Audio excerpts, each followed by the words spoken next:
अस्सलाम वालेकुम गाइस, कैसे हैं आप लोग। उम्मीद करता हूँ आप लोग खैरियत से होंगे। मेरा नाम रहीम कुल है और मेरे चैनल का नाम TRG है। तो गाइस, सबसे पहले आप लोग मेरे चैनल को सब्सक्राइब करें, लाइक करें और घंटी के निशान को दबाना ना भूलें ताकि मेरी हर वीडियो आपको एक टाइमली अंदाज में मिल सके। रमज़ान चल रहा है, रोज़े ऐसे गुजर रहे हैं पता भी नहीं चल रहा। वो कहते हैं ना, क़यामत की निशानियाँ हैं कि जो साल होंगे महीनों में गुजरेंगे और महीने दिन में, हफ्ते में गुजरेंगे और हफ्ते दिन में गुजरेंगे और दिन जो होगा घंटे की तरह गुजरेगा। ठीक है, ये वही टाइम हो रहा है रमज़ान का, बिल्कुल भी पता नहीं चल रहा, इतना तेज़ी से गुजर रहा है। ऊपर से थोड़ी सी ठंडक है, मौसम थोड़ा सा सर्द सा है और दिन भी काफ़ी छोटे हैं, इसलिए रोज़े का पता ही नहीं चलता और रोज़ा गुजर जाता है। तो आप लोग इबादत करें, रोज़े रखें, ठीक है, और दुआएं करें, ज़्यादा से ज़्यादा दुआएं करें और मुझे अपनी दुआओं में याद रखें। आज मैंने दूसरी कैप पहनी है, ठीक है, मैंने सोचा क्यों ना अपनी लुक को थोड़ा सा चेंज किया जाए जब तक रमज़ान चल रहा है। ठीक है, तो आप लोग प्लीज़ माइंड मत कीजिएगा कि ये मैंने मौलवियों वाला स्टाइल किया है, ये एक आप लोग कह सकते हैं, लेकिन ये एक फैंसी लुक दिया, मैंने थोड़ा सा लुक को चेंज किया है। ठीक है, तो आज हम जिस ड्रामे का रिव्यू कर रहे हैं वो है गुलाम बादशाह सुंदरी। गुलाम बादशाह सुंदरी अच्छा चल रहा है, मुझे इंटरेस्टिंग लग रहा है। स्टोरी कुछ ऐसी है कि फुप्पो जो है, फुप्पो अम्मा, उसने क्या किया, उसने कहा कि भाई अब मैंने जैसे कैसे अपने शोहर के बारे में मैंने जानना है कि मेरा शोहर कहाँ है, किस हाल में है और कैसे है, मेरे घर में क्या पैदा हुई थी। उधर से गुलाम को जब वो लाश लेकर आया तो उसके बाप ने उसे बहुत जलील किया और उसे कहा यहाँ से दफ़ा हो जाओ, ठीक है, इस लाश को भी ले जाओ, यहाँ से दूर कहीं ना दफन कर दो, इस लड़की को छोड़ दो वहीं जहाँ से तुम लेकर आए थे।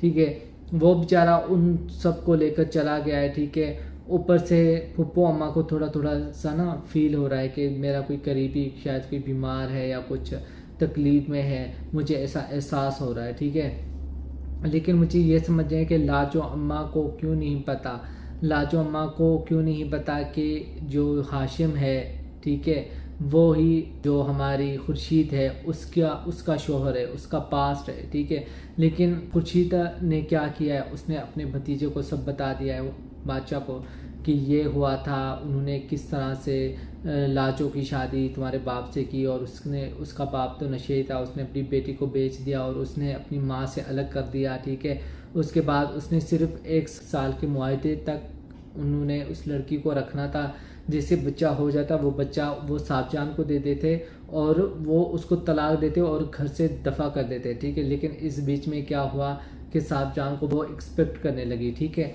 इसके बाद उन्होंने ये बात राज रखी, किसी को भी नहीं बताया कि लाजो अम्मा जो है वो जहांदाद उसकी बीवी है। ठीक है, तो वो उसकी बीवी है, तो उन्होंने ये बात नहीं बताई। अब लोग तो यही सवाल करें कि ये बच्चा कहाँ से आया, तुमने तो निकाह भी नहीं किया, ये कौन है, कैसे आई और इसका बच्चा कैसे है, ये तो नाजायज़ है। अब ये सवाल इस वजह से उठ रहा है। ठीक है, ऊपर से सुंदरी की बाप को उन्होंने कहीं और किसी और गांव में दफन कर दिया। ठीक है, कुदरत का क्या हुआ कि जब उसका बेटा इलेक्शन जीता तो उन्होंने वो इलाका, जिस इलाके में सुंदरी के बाप को ना दफन किया था, और सुंदरी के बाप का आखिरी ख्वाहिश क्या थी कि मुझे सुंदरगढ़ में लेकर जाओ और मुझे वहीं दफन कर देना। ये क्या हुआ कि वो दूर इलाका जो उनके पास था, कहीं और इलाका था, फिर वो उन्होंने ना रकबा बढ़ा दिया और वो भी सुंदरगढ़ में शामिल कर दिया। ठीक है, जहांदाद को ये बात पसंद नहीं आई, फिर उसे समझ नहीं आ रहा कि मैं क्या करूं। ठीक है, और साहबजान को आराम नहीं आ रहा था, साहबजान बार बार पुप्पो कमरे में जा रही थी, पुप्पो को जलील कर रही थी, तुम जलील हो तो तुम्हारी वजह से मेरा भाई मर गया, तुम ये हो, तुम वो हो, ठीक है, तुम खुदा के लिए खामोश हो जाओ, तुम्हारे घर में बेटी पैदा हुई थी, वो मर गई थी। ठीक है, उसने कहा बेटी पैदा हुई थी, तुमने अभी कहा, यानी कि मेरे घर में बेटी पैदा, मेरी बेटी कहाँ है, मुझे ये जानना है, मुझे अपनी बेटी से मिलना है। ठीक है, वो अपनी बेटी के लिए तड़पने लगी। फिर उसने जहांदाद से जिस तरह सवाल किया कि 22 साल तक मैं खामोश रही, उस कमरे में बंद रही, ठीक है, लेकिन अब मेरे बर्दाश्त का अब हद ख़त्म हो गई है, अब मुझे पता चाहिए कि मेरा शोहर कहाँ है, मेरी बेटी कहाँ है, मैं उनसे मिलना चाहती हूँ, मैं उनको गले लगाना चाहती हूँ। ठीक है, लेकिन मुझे बहुत बुरा लगा जब खुर्शीद बीबी को उन्होंने मिलने भी नहीं दिया और उसके शोहर को ऐसे ही दफन कर दिया। हालांकि उनको एक दफ़ा तो मिलना चाहिए, इतने सालों से वो उनके इंतज़ार में है, तड़प रही है, रो रही है, ठीक है, एक कमरे में ख़ुद को बंद कर दिया है, ठीक है, लेकिन फिर भी उन्होंने उससे कोई मुलाकात नहीं करवाई और सुंदरी को कहीं और भेज दिया, ठीक है।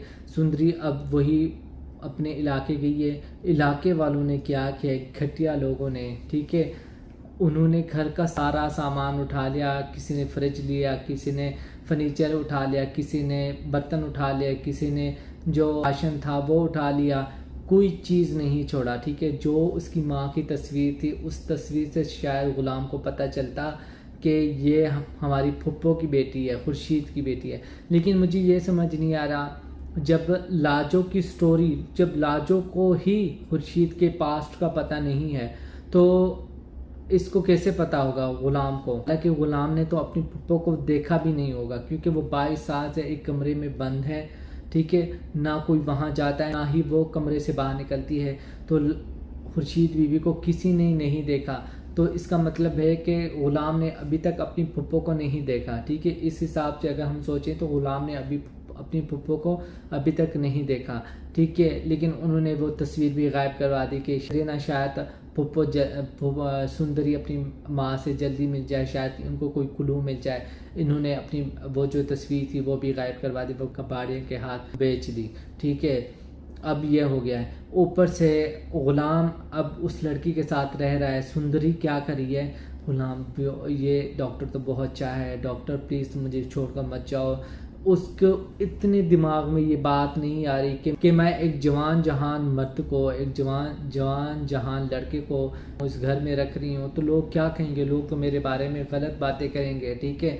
इससे अच्छा है कि मैं इसे दफ़ा करूँ, कहीं और चली जाऊँ, किसी पिछले इलाके अपनी सहेली के घर चली जाऊँ, ठीक है, जहाँ से हम पहले रहते थे। मेरी दोस्त थी, मेरे बाप के दोस्त, मेरी सहेली वहाँ रहती थी। चलो यहाँ तो अब मेरा कोई नहीं बन रहा, मैं वहाँ चली जाती हूँ। लेकिन वो फिर भी उसी इलाके में रह रही है और ऊपर से वो लड़के को भी रख रही है। ऊपर से एक चाचा पता नहीं कहाँ से आ गया। उस चाचे ने क्या किया, उसने कहा ये घर मैंने दिया था किराए पर, ठीक है, अब तुम अकेली हो गई हो, तुम्हारा बाप बहुत अच्छा बंदा था, तुम मुझे चाचा मत कहो। उसका हाथ पकड़ लेता है, तुम ऐसा करो मेरे साथ शादी कर लो, निकाह कर लो, ठीक है, ये लोगों का मुंह बंद हो जाएगा, ठीक है, और तुम यहाँ रहोगी, मैं तुम्हारे पास आता रहूँगा, राशन डलवाता रहूँगा, तुम्हें किसी चीज़ की कमी नहीं होने दूँगा, तो तुम मेरी बात मानो, मेरे साथ निकाह कर लो। वो उसका हाथ पकड़ता है तो सुंदरी को गुस्सा आता है। ऊपर से क्या होता है कि ग़ुलाम आता है, ग़ुलाम उसके साथ लड़ता है, झगड़ता है, उसे बाहर लेकर जाता है और उसे बाहर मारता है। फिर वो लोगों को इकट्ठा करता है, वो कहता है ये घटिया इंसान, वो घर में आई डोंट नो क्या चल रहा था, मैंने जब रोका, मैंने कहा कि ये क्या हो रहा है मेरे घर में, ऐसा कुछ नहीं हो सकता। तो उन्होंने मुझ पर इल्ज़ाम लगाया और मुझे मारा पीटा और मुझे घर से निकाला। अब लोग सारे इकट्ठे हो गए, अब सुंदरी को उस घर से निकाल देंगे।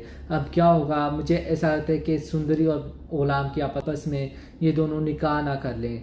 मुझे बहुत बुरा लगेगा अगर ग़ुलाम का निकाह सुंदरी से हो गया, क्योंकि मैं चाहता हूँ कि बादशाह और सुंदरी की लव स्टोरी हो, उनकी लव स्टोरी हो। और बादशाह अभी तक ढूंढ रहा है, ठीक है, वो सुंदरी को भी ढूंढ रहा है, अपनी महबूबा को, और अपने फुप्पो की बेटी को भी ढूंढ रहा है कि वो शायद मिल जाए, उनका कोई अता पता मिल जाए, ठीक है। अब उसने अपने किसी असिस्टेंट को सारा एड्रेस वगैरह नाम पता दे दिया है कि मुझे हाशिम अली, ठीक है, मास्टर होगा किसी कॉलेज में, तो मुझे इसका पूरा एड्रेस चाहिए कि ये कौन है, कहाँ है और किस हाल में है, ज़िंदा है कि मर गया, मुझे बस इसका पता चाहिए। उसने वो बंदा भी उधर लगा दिया, ठीक है। ये ड्रामा इंटरेस्टिंग है, मैं देख रहा हूँ, आप लोगों को कैसा लग रहा है, आप लोगों ने अपना फीडबैक मुझे लाजमी देना है। और मेरे चैनल को सब्सक्राइब करें, लाइक करें और घंटी के निशान को दबाना ना भूलें, ताकि मेरी हर वीडियो आपको एक टाइमली अंदाज में मिल सके। मिलते हैं एक नई वीडियो में, ओके, खुदा हाफिज़।